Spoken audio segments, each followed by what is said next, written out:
Hey YouTube, how's it going? Royce here, and I just want to thank you as always so much for visiting this video and my channel. I hope you enjoy the content that I am releasing today. So, for this video I'm going a little bit off of the beaten path, at least for this channel. I'm not doing a deck today. Instead what I'm doing is I'm giving a tournament report. So, for those who don't know, this past weekend, the Magic Misadventures seasonal tournament for Legends of Runeterra took place. And not only was this weekend the seasonals tournament, but I also participated, and it was my first ever competitive experience in Legends of Runeterra. And when I say that, I mean it. Although I have climbed to Masters one time before this season, this is only my second time actually reaching Masters, and I've also played very little Gauntlet in this game, and I've done very little competitive best of 3 practice against other players. Almost all of my experience has been just on the ladder and in single player modes like Labs. So I thought that this would be an interesting video for someone who perhaps has never participated in a Legends of Runeterra tournament and would like to know what it's like. Hopefully I can expound upon that for a first-time participant. So let me, I'm just going to broach this right now. I do have my notes up on the screen, otherwise I'd have to sort of look to the side and be like this whole video.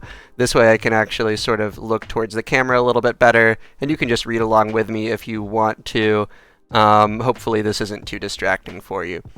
So first I just want to give a little bit of an overview on what Seasonals actually is. So Seasonals is, to my knowledge, the second most prestigious official tournament in Legends of Runeterra. Seasonals tournaments occur, I think once every 2 months or so is the average length of a ranked season.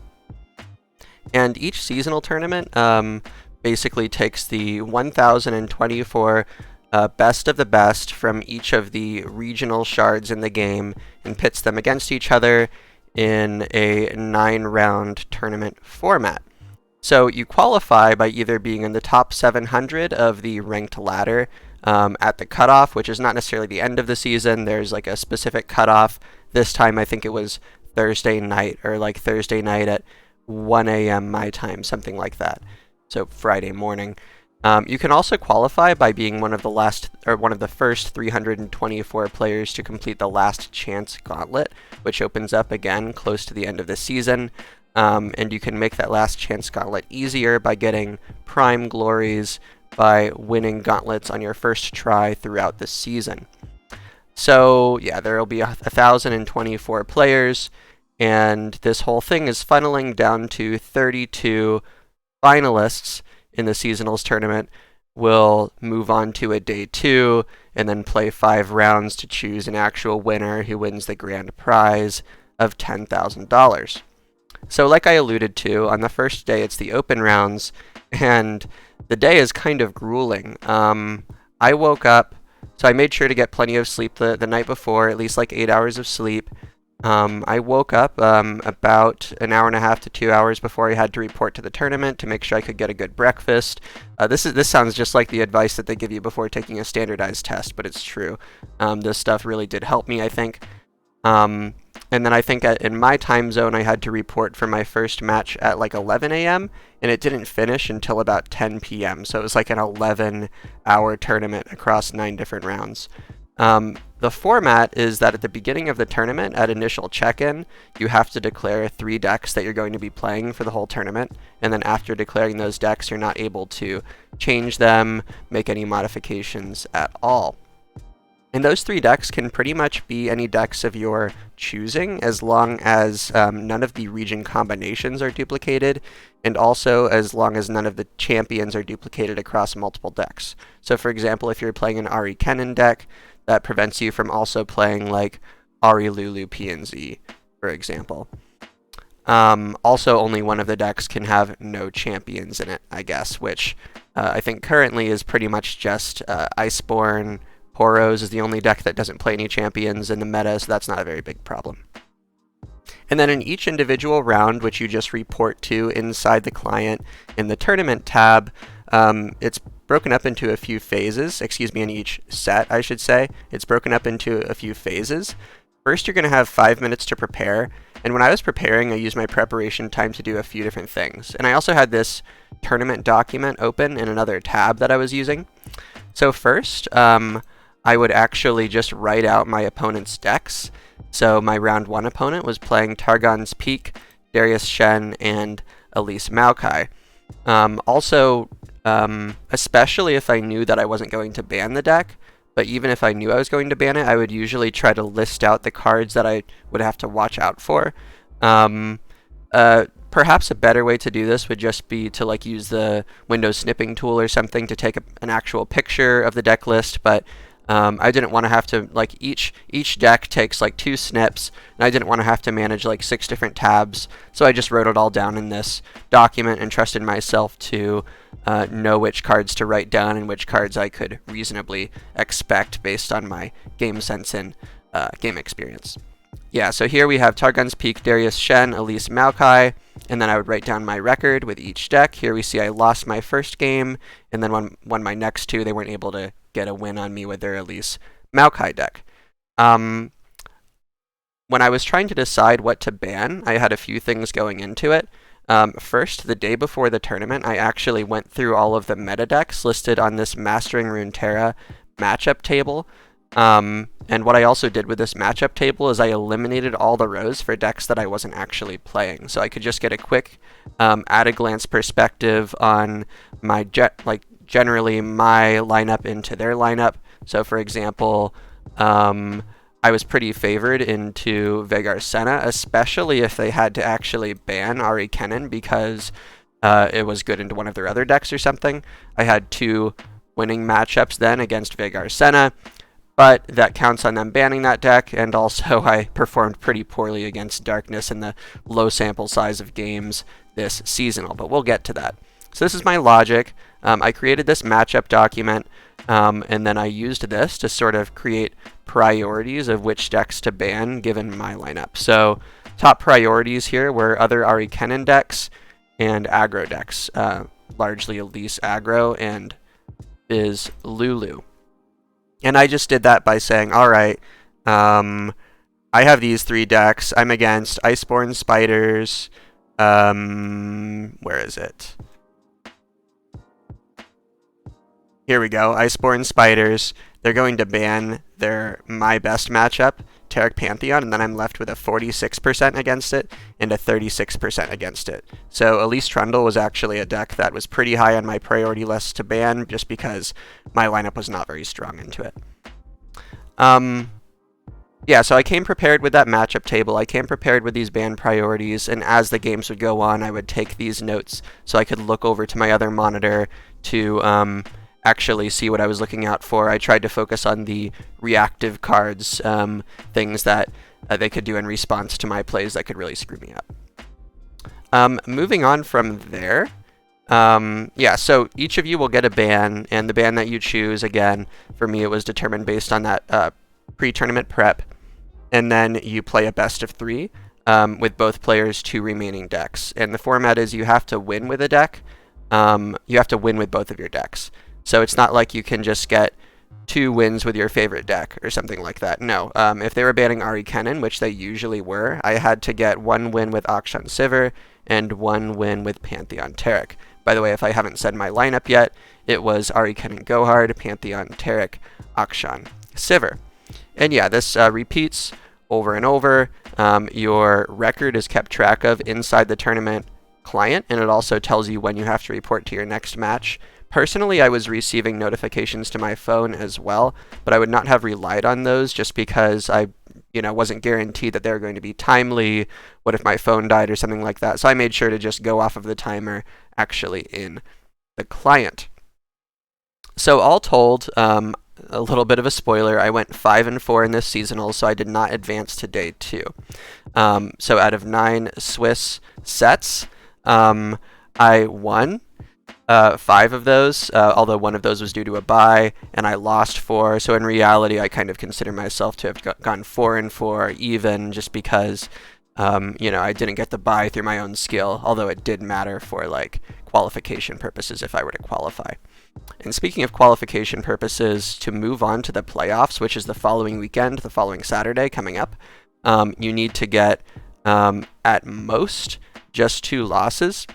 The way it works is everyone with no losses or one loss will move on to the playoffs, and then there are some limited spots for players who go 7-2, but this is based on your ladder performance. So they give priority to players who had the highest ladder ranking at the point of the cutoff.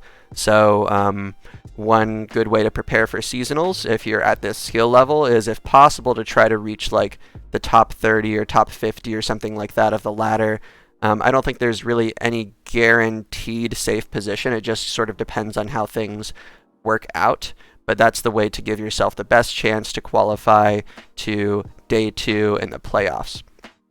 And speaking of the playoffs, they take place on the following Saturday. Instead of 9 rounds, it's only 5, and that narrows the competition down from 32 players to 1 player.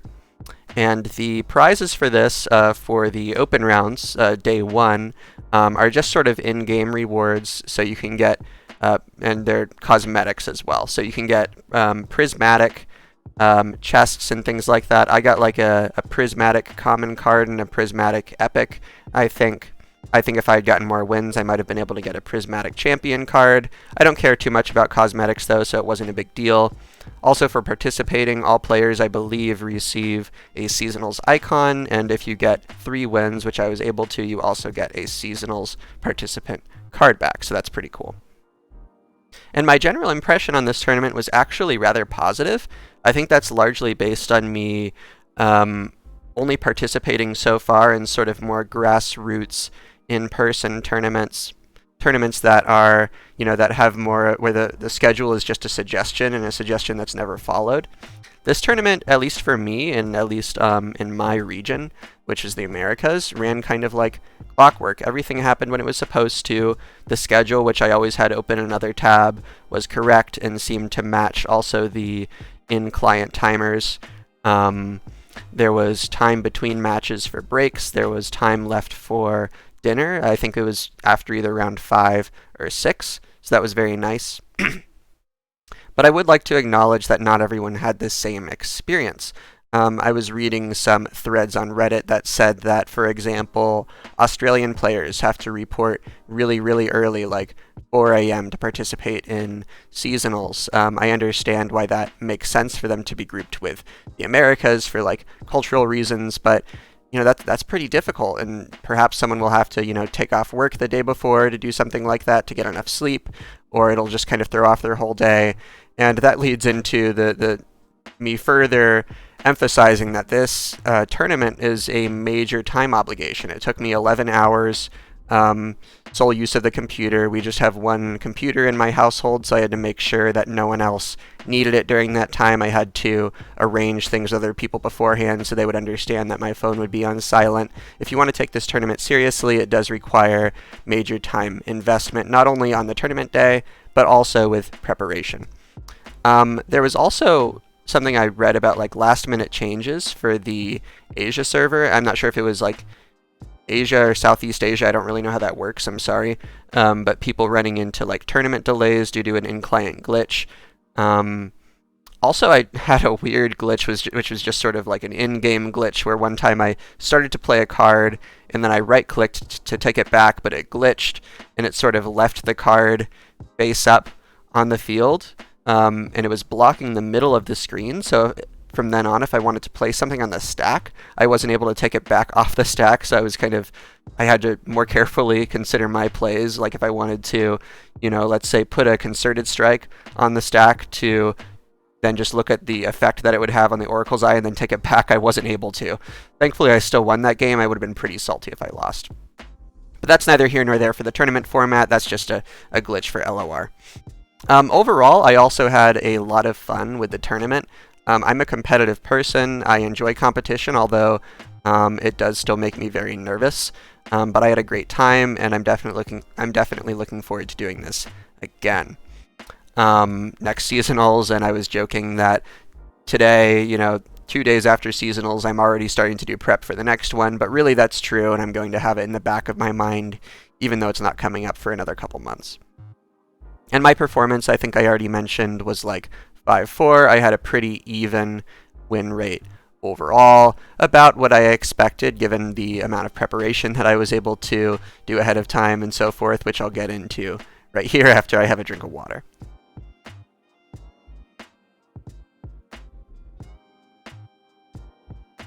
Okay, so what did I do before seasonals to prepare? So I actually didn't have that much time. Seasonals was on Saturday. Let's see, Saturday the 4th, and over here excuse me, the 5th, and I didn't actually get into Masters until Wednesday the 2nd, so only a few days before seasonals. And then on Thursday, I acquired the amount of LP in Masters to safely be in the top 700 players. And then on that very day, I also started crafting a lineup. And the only thing that I knew for sure going into this lineup was I wanted to play Ari Ken and Go Hard.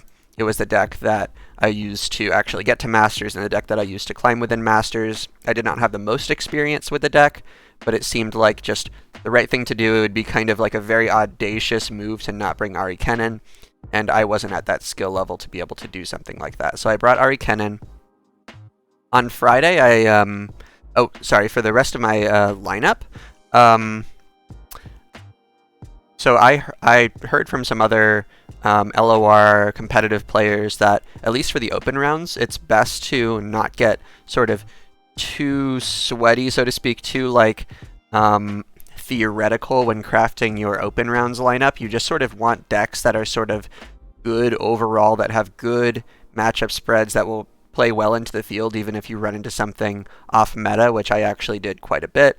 So for my second deck, I chose Pantheon Taric. I had next to zero experience with Pantheon Taric, except just a few games played in ranked, like on my cell phone over Christmas. But I hoped that it would be a fairly simple deck to pilot that would just be strong into the field. And then my third deck was Akshan Sivir. Overall, I think this lineup was actually pretty good. Kaki Baki, or Kaki Boki, I'm sorry if I'm pronouncing your name incorrectly, took this exact lineup to an 8-1 performance, I believe on the Europe server, so congratulations to him. Basically meaning that any excuses I could make about the lineup being too weak are just not accurate. I was playing the two best decks and then a good complement deck, and the complement deck was also something I had experience with. So outside of Pantheon, which I'll get to in a bit, and that's mostly just for my own personal preference, I don't have any complaints with my lineup. Yeah, so I created this tournament document, as I said. I made sure that my computer was prepared. I practiced some on Friday. I did a few scrims against like Infinipatrons and like Calamitas, I think.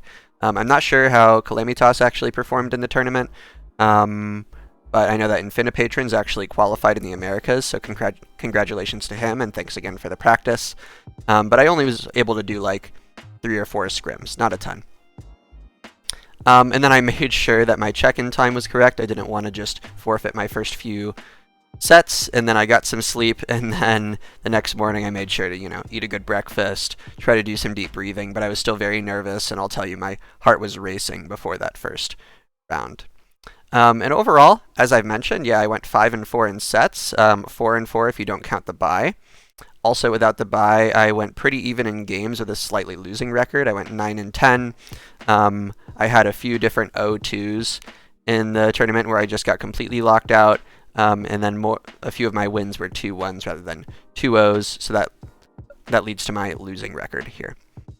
Overall, I had slightly losing records with Ari Kennen and Pantheon, and a slightly winning record with Akshan Sivir, but all of these like winning and losing records are so slight that I don't think you can draw too many conclusions from this, other than I was going pretty even. As expected, Ari Kennen got banned most of the time, and you have to expect that if they don't ban your Ari Kennen, it's for a good reason, and it means their lineup is good into Ari Kennen. So if you bring this deck, you have to be prepared to play some losing matchups or to get it banned, and you have to be really comfortable with the other two decks, and just imagine, okay, for Royce, my effective lineup was just Pantheon Taric and Akshan Sivir, because the other deck is getting banned so often. I better be comfortable with those, and I better be comfortable against like aggro spiders with Ari Kennen, even though it's a losing matchup. And then with Pantheon, I had more games with Pantheon just because I don't know if there was really strategy here, but I would choose Pantheon first more often than Akshan Sivir. I think it was because I just had less confidence in the deck since I had less experience with it, and I was sort of in the mood of like, all right, let's get the bad luck out of the way. I don't think there's really any logic there. I'm not sure if there's any like game theory statistical basis to which deck I should choose first. There probably is, and I just am not seeing it yet at my level of experience, but that's why I have more games with Pantheon. And unfortunately, I got a few totally bricked hands with Pantheon where I didn't get a playable unit until like round 4, round 5, something like that. Pantheon, you're really just digging mostly for Saga Seeker and for Wounded White Flame. So later in the tournament, I started keeping Taric as well in my opening, even though I knew it wasn't technically correct, just because I was like, all right, I need a unit, any unit, and I'm not sure if I should have done that, but that's just the position that I was in. And then against aggro, I would keep things like definitely Mountain Goat, perhaps Bright Steel Protector. But yeah, if you get bricked hands, Pantheon plays so few units that things can be really rough if you get a bad mulligan. I'll talk more about that later. And then I went 4-3 with Akshan Sivir, so a little bit better, but fewer games. And as for insights on my actual performance and what I saw in the tournament, these were the most common decks that I saw, but keep in mind how Swiss tournaments actually work. They match you up so that you play against people with the same record as you. So since I was disqualified from the playoffs pretty early because I got my second loss on round 4, I believe. That means I started seeing like worse decks on average because I was going up against people with worse records, and better decks will tend to do better. But with that said, I saw 3 Ari Cannons, 3 Darkness, 3 Feel the Rush, 2 Pantheon, 2 Pirate Aggro, 2 Yordles in Arms, 2 TF Nami, making up 6, 9, 11, 13, 15, 17. So these were 17 of the 27 decks that I faced. Most of the others were singleton decks that I just saw one of. Some homebrew decks in like rounds 1 and 9, which weren't really that good, like that Elise Maokai tech I mentioned. I also ran up against like a Nivea once, and I ran up against Ezreal Karma, stuff like that. And also, as far as matchup tables, they really aren't everything. I think that, so obviously I knew that, and obviously I've lost my fair share of games to Darkness, but from this matchup table, it looked so favorable that against Darkness that I really wasn't expecting to lose games against it, because I was like, alright, well, they're going to have to ban Ari Kennen, because most people are banning Ari Kennen. Even if they don't, I'm still favored if they ban like my Pantheon Taric.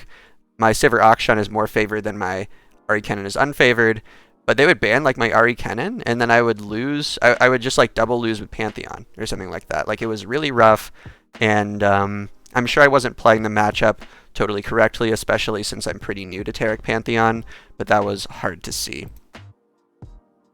So yeah, matchup tables aren't everything. There's never a free win, even with a really lopsided matchup.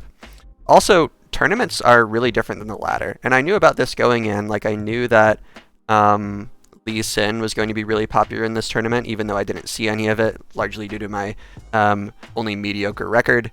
But only, I think when you take everything into account, only half of the decks that I faced were actual meta decks on my matchup tables that I was actually really prepared for, and the other decks I just had to wing it.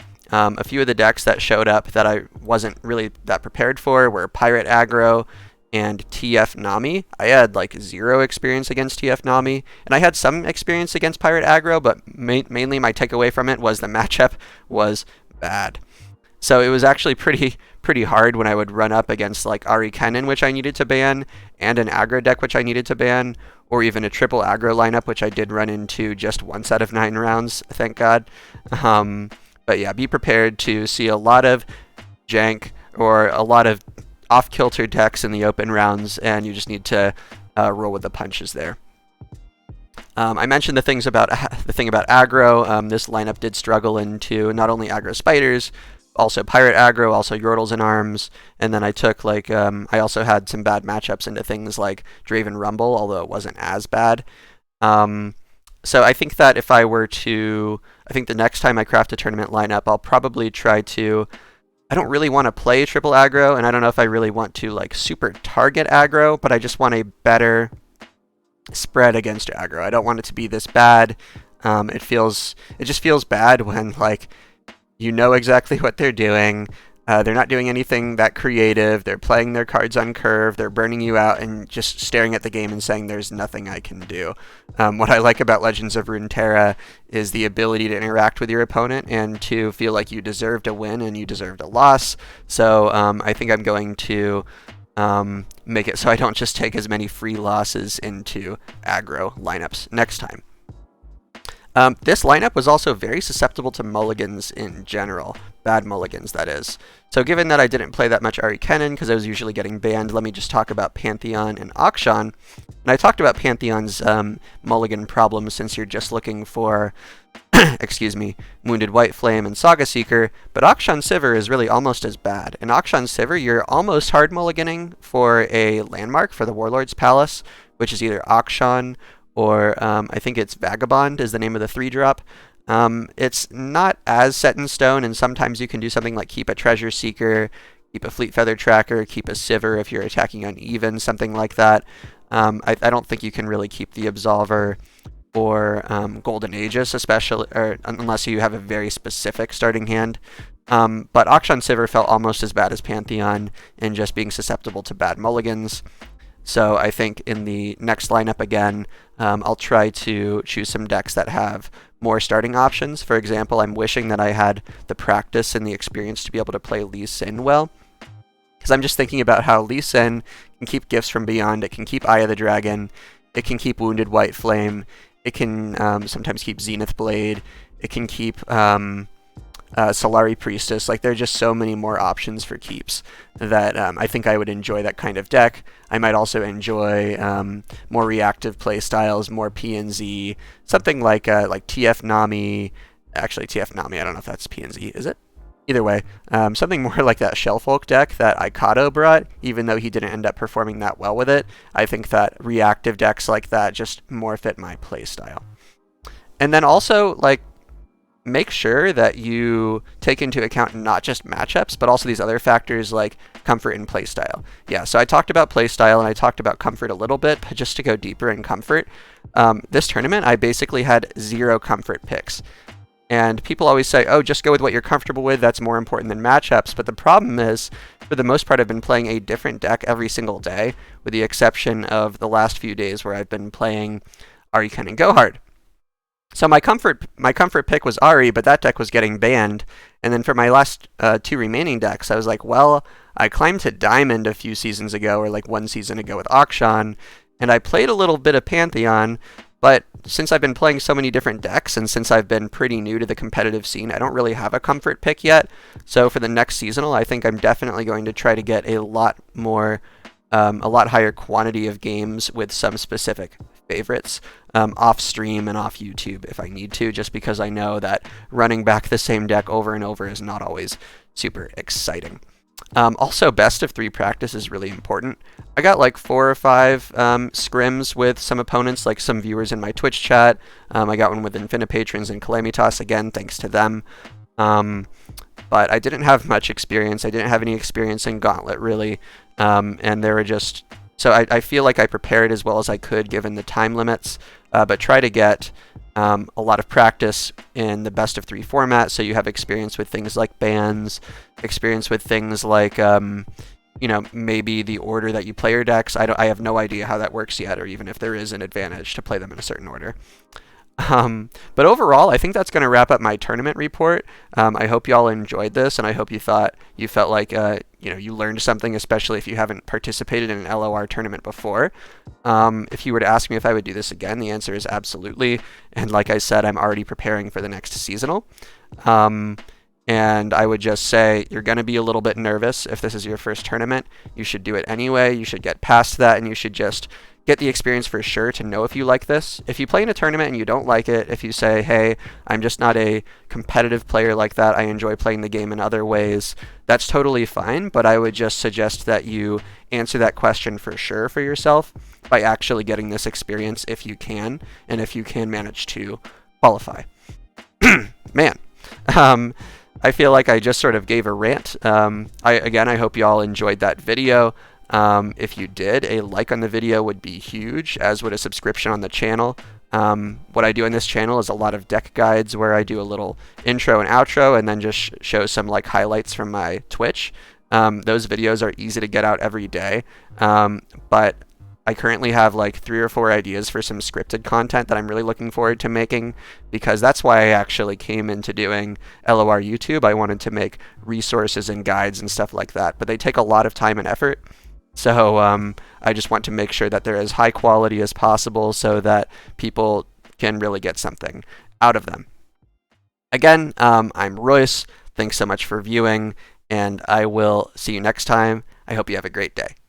See you tomorrow.